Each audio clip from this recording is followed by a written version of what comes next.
શહેરમાંથી ડુપ્લિકેટ ચલણી નોટનો વધુ એક રેકોર્ડનો પર્દાફાશ થયો છે. શહેરમાંથી ડુપ્લિકેટ ચલણી નોટનો વધુ એક રેકોર્ડનો પર્દાફાશ થયો છે. સુરત પોલીસે એકને ₹24,000ની નકલી ચલણી નોટ સાથે ઝડપી પાડ્યો છે. સુરત પોલીસે બાતમીના આધારે ઉનપાટિયાના ગોરઝા નગર ભાડેથી રહેતા 41 વર્ષીય શિવનંદ પાલને પકડ્યો છે. સુરતમાં શિવનંદ સાડી પ્રિન્ટિંગનું કામ કરતા હતા. દરમિયાન તેની મુલાકાત સલમાન સાથે થઈ હતી. ઝડપથી રૂપિયા કમાવા માટે સલમાન અહેમદે શિવનંદને આઈડિયો આપ્યો હતો. બનાવટી ચલણી નોટનો શાકભાજી બજાર, નાના સ્ટોર અને કેટલીક વસ્તુઓ ખરીદવા માટે ઉપયોગ કરાતો હતો. આરોપીઓ બનાવટી ચલણી નોટ વટાવીને અસલી નોટ મેળવતા હતા. પોલીસે તેને પકડી પાડ્યો છે. પોલીસે ઊંઘના વિસ્તારમાંથી નકલી નોટો સાથે શિવનંદને પકડી પાડ્યો છે. ₹100ના દરની 24 નકલી નોટો ઝડપાઈ છે. નકલી ચલણી નોટ સાથે હાલમાં તો એક આરોપીની પોલીસે ધરપકડ કરી છે. અન્ય આરોપીઓ ફરાર થયા છે. તેની શોધખોળ પોલીસે શરૂ કરી છે. આરોપીઓ પાસેથી બનાવટી ચલણી નોટ છાપવાનો કલર પ્રિન્ટિંગ, 75 બનાવટી નોટો છાપવાનો કાળો ઇન્કિન બોટલ સહિતની સામગ્રી પોલીસે કબજે કરી છે. Bureau chief Sunil Ganjawala, Surat, Gujarat.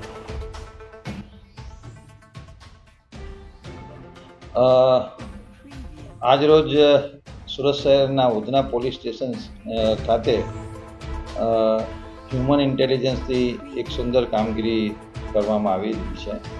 જેમાં ઉધના પોલીસને માહિતી મળેલી હતી કે અહીંયા વિજયાનગર જે શાક માર્કેટ છે તેની અંદર એક ઇસમ ડુપ્લિકેટ નોટો વટાવે છે.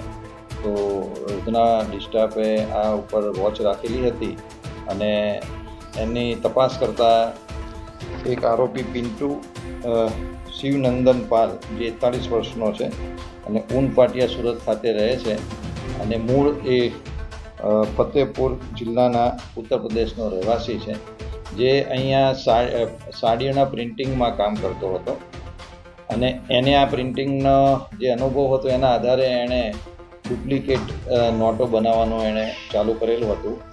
તપાસ કરતાં એના ઘરેથી 259 ₹100ની ચલણી ડુપ્લિકેટ નોટો મળી આવેલ છે અને પ્રાથમિક પૂછપરછમાં એવું જાણવા મળેલ છે કે તેને આ કામગીરી ઉત્તર પ્રદેશનો એક આરોપી છે સલમાન અહેમદ, જે હાલમાં ઉત્તર પ્રદેશ છે, એની પાસેથી આ ડુપ્લિકેટ નોટો કેવી રીતે બનાવી એ શીખેલો હતો અને એને આ ઇન્ટ્રોગેશનમાં એવી વસ્તુ જાણવા મળી છે કે આ સલમાન અહેમદ એ પોતે પણ આ રીતે ડુપ્લિકેટ નોટો બનાવવાનું જ કામ કરતો હતો.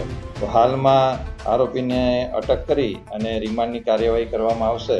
પ્રાથમિક પૂછપરછમાં એવું જાણવામાં મળેલ છે કે આ ₹100ની ડુપ્લિકેટ નોટો એ શાક માર્કેટ અને નાની છૂટક વસ્તુઓ પરચેસ કરતી વખતે દિવસના 1500થી 2000 નોટો વટાવતો હતો અને ધીરે ધીરે માર્કેટની અંદર આ રીતે સ્પ્રેડ કરી દેતો હતો અને હજી એની ઇન્ટ્રોગેશન ચાલુ છે. ફર્ધર રિમાન્ડ મેળવવામાં આવશે અને આને આગળ અગાઉ આવું કેટલી નોટો બનાવી છે એ તપાસ કરશું.